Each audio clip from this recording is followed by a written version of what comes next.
Olá pessoal, tudo bem? Sejam todos muito bem-vindos ao canal Falando de Espiritismo.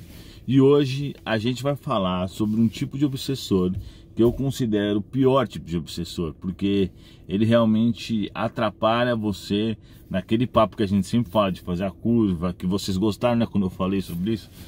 Bom, como que acontece isso? Eu vou contar meu caso para vocês, tá? Que é mais fácil porque eu vivenciei ele totalmente. Quando eu conheci o Espiritismo, eu vinha de um histórico sem nem saber o que era religiosidade, sem nem saber o que era espírito, sem saber de nada disso.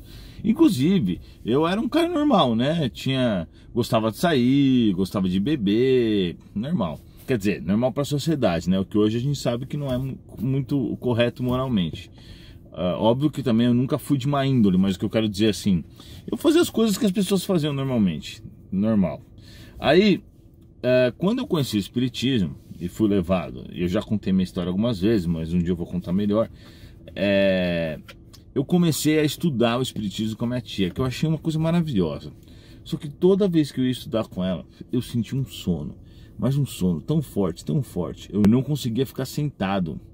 Eu dormia, então eu tinha que ficar de pé. Só que o engraçado era o seguinte, eu fui para a cidade da minha tia só para estudar o Espiritismo, porque eu fiquei tão interessado.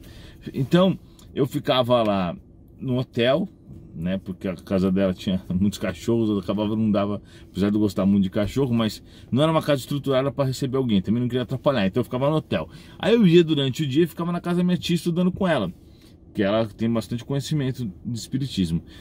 Só que eu ficava esgotado fisicamente. A hora que eu começava a estudar, me dava um sono que, nossa, era incontrolável. Eu fechava o olho, não conseguia, levantava, ficava tentando ficar acordado, jogava água na cara, tomava café, não adiantava nada. A gente começava a conversar sobre outras coisas, passava o sono. Aí eu ia estudar, ficava com sono. Começava a falar de outras coisas, passava o sono. Eu falei, não é possível que seja uma coincidência, né? E aí eu comecei a perceber que todas as vezes também que eu ia num centro espírita, ou que eu ia assistir uma palestra, um vídeo, eu sentia uma sonolência. Aí o que eu descobri? Que de fato os espíritos inferiores, quando a gente começa a buscar a evolução nossa, o que aqueles companheiros nossos do passado fazem? Falam, opa, eu não vou deixar ele fazer isso não. O espírito fala tipo assim pro outro, vamos imaginar uma conversa. Cara, esse Eduardo aí tá com aquelas ideias de espiritismo. Eu ouvi dizer que esse espiritismo não é bom não. Quando o cara entra, o cara vai querer mudar a vida dele e tal. Não vamos deixar.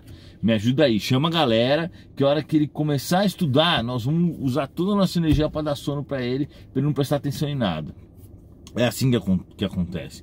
Então eu recebo às vezes muitas mensagens aí nos vídeos, né?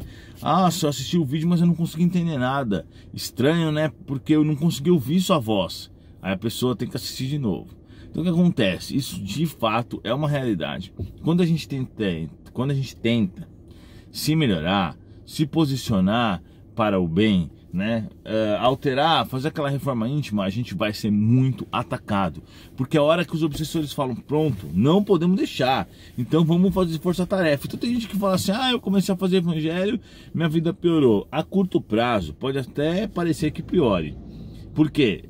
São os espíritos, né, que juntam a gangue e vão para cima para te atrapalhar.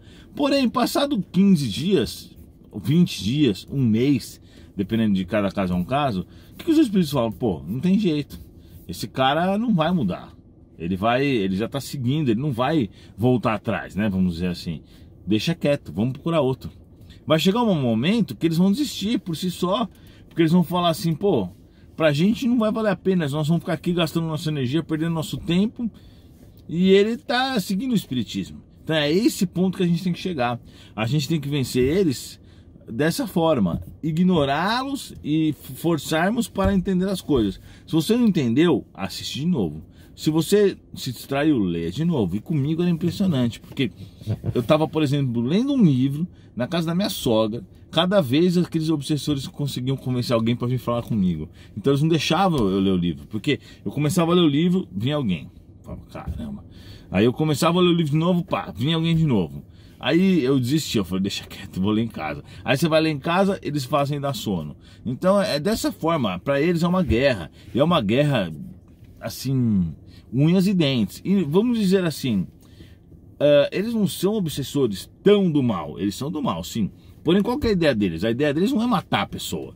A ideia deles é que a pessoa continue vivendo e fazendo aquelas coisas que ela gosta de fazer para que eles possam sugar as energias. Por exemplo, sair, beber, fazer sexo com pessoas que não têm uma certa intimidade, né? Masturbação, usar drogas, todas essas coisas, elas vão fazer com que... É que depende, né? Cada espírito tem uma praia. Então, por exemplo, vamos dizer que um espírito que é voltado para o jogo, que gosta de jogar pôquer, certo? Então ele vai lá sempre com o amigo físico dele, né? Nos torneios de pôquer, não sei o que. Aí o cara é viciado em pôquer, só pensa em pôquer. E tá alimentando esse espírito que é viciado.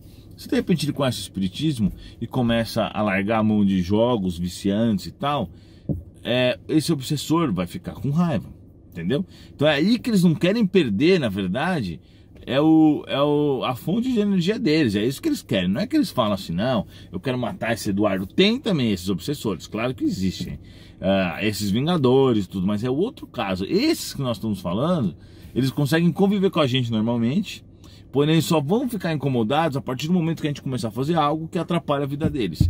Então não é que eles vão ficar o tempo inteiro lá te alugando tudo. Quando ele quer beber, ele pode tentar, por exemplo, começar a beber, né?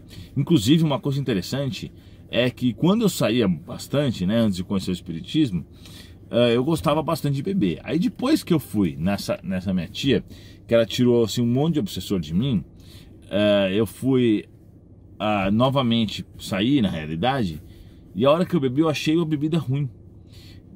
Ou depois os espíritos me explicaram, né, na realidade. Eles tiraram os obsessores de mim e aí eu fui beber sem obsessor nenhum. Então eu achei ruim, porque na realidade quem bebia junto comigo eram os obsessores. Então fazia parte da vida deles isso, né? E eu vou falar uma coisa pra vocês. Eu demorei 2 anos para tirar todas as ligações. Até assim, meses e anos depois, vinham obsessores daquela época que eu gostava de sair e falando pra mim que eu deveria voltar na minha vida antiga e tudo. Então vocês veem como esses vínculos podem ser fortes dependendo dos nossos hábitos. É muito complicado mesmo. Então, pessoal, o que eu digo a vocês, fiquem ligeiros, espertos, não vacilem, vigiar e orar, como Jesus nos ensinou. Vigiar é vigiar os nossos pensamentos. É isso que Jesus fala. Então, por exemplo, não cair em tentação, porque se você pensar, por exemplo, em traição, você vai atrair aqueles espíritos obsessores e eles vão tentar ficar na sua mente para que você traia. E eles vão ficar enviando esses pensamentos. Então a gente tem que o tempo inteiro estar esperto, porque o plano inferior, ele não sossega nem que seja um segundo. Os espíritos do bem, eles permitem que esses espíritos convivam conosco no dia a dia, porque isso faz parte da nossa evolução e para a gente evoluir também. Então, da mesma forma que eu ouço os do bem, eu também ouço os do mal. Isso faz parte de todo médium. Até Chico Xavier ouvia. É claro que Chico Xavier ficava numa vibração que isso não afetava em nada ele, né? Mas faz parte isso da mediunidade, faz parte isso da nossa existência. Então a gente sempre vai ouvir, por exemplo, a cada 10 ideias dos bons, se você tiver em boa vibração, você vai ouvir 10 ideias dos bons. Mas de vez em quando vai vir uma flecha de pensamento de ideias do mal. Então essa questão é complicada. A gente sempre vai conviver, enquanto estivermos na Terra, né, enquanto a Terra for nesse grau evolutivo que nós estamos, com espíritos que não querem nosso bem, com espíritos que querem o bem e tudo. Então uma pessoa de bem, ela está mais cercada de bons espíritos, mas sempre vai vir uma flechinha do pensamento ali. Por quê? Você sempre tem que estar, vamos dizer, testado no bem, né? Você pode cometer alguma falha e aí você vai receber mais pensamentos inferiores. Então a gente está sempre ali no meio do bolo. O que a gente tem que fazer é manter a nossa mente focada nas coisas certas, e aí vai dar tudo certo e tudo beleza. Então se você for fazer um evangelho e ficar com sono, faz de novo. Ficar com sono, faz até você ouvir e entender. Assiste o vídeo até você ouvir e entender. Leia o livro até você ouvir e entender. Enquanto você ceder para os espíritos, eles não vão sair do seu pé. Então eu ouço também muitos relatos assim: eu ia começar a fazer evangelho essa semana, mas eu perdi minha chave. Eu ia começar a fazer esse evangelho essa semana, mas aconteceu não sei o que. Não aceitem esse tipo de influência dos inferiores. Você perdeu a sua chave, volta para tua casa e faz o evangelho.